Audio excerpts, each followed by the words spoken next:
মাত্র 1 মাস আগেই দ্বিতীয় সন্তানের জন্ম দিয়েছেন রাজপত্নী শুভশ্রী। গর্ভাবস্থায় সমান তালে কাজ চালিয়ে গিয়েছেন তিনি। মুম্বাইতে গিয়ে শুটিং অবধিও করেছেন, এমনকি নিজেকে ফিট রাখার জন্য করেছেন শরীরচর্চাও। তবে এবার আর লম্বা বিরতি নিচ্ছেন না। জানা গেছে ফেব্রুয়ারি মাসে শুটিং ফ্লোরে ফিরবেন তিনি। রাজ চক্রবর্তীর পরিচালনায় নতুন সিরিজে মুখ্য ভূমিকায় দেখা যাবে শুভশ্রী গাঙ্গুলিকে। শুভশ্রীর বিপরীতে অভিনয় করতে দেখা যাবে আবির চট্টোপাধ্যায়কে। বুদ্ধদেব গুহর জনপ্রিয় উপন্যাস বাবলি অবলম্বনে পরিচালকের নতুন সিরিজটি মুক্তি পাবে জি5 অ্যাপে। রাজ চক্রবর্তীর প্রথম ওয়েব সিরিজ আবার প্রলয় এই ওটিটি প্ল্যাটফর্মেই দেখা গিয়েছিল এবং এই সিরিজটি বিপুল জনপ্রিয়তাও লাভ করেছিল। শুভশ্রীর প্রথম সিরিজ ইন্দুবালা ভাতের হোটেল দর্শক মহলে দারুণ প্রশংসিত হয়েছিল। তবে পরিচালক রাজ চক্রবর্তীর এই সিরিজে প্রথমবার জুটি বাঁধতে চলেছেন আবির চট্টোপাধ্যায় ও শুভশ্রী গাঙ্গুলি।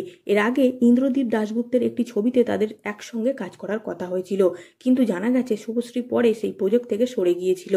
রাজ চক্রবর্তীর এই ওয়েব সিরিজে অবশ্য সঙ্গীতের দায়িত্বে রয়েছেন ইন্দ্রদীপ দাশগুপ্ত। সম্প্রতি মেয়ে ইয়ালিনী ও ছেলে ইউভানকে নিয়ে তারা ঘুরে এসেছেন থাইল্যান্ড থেকে।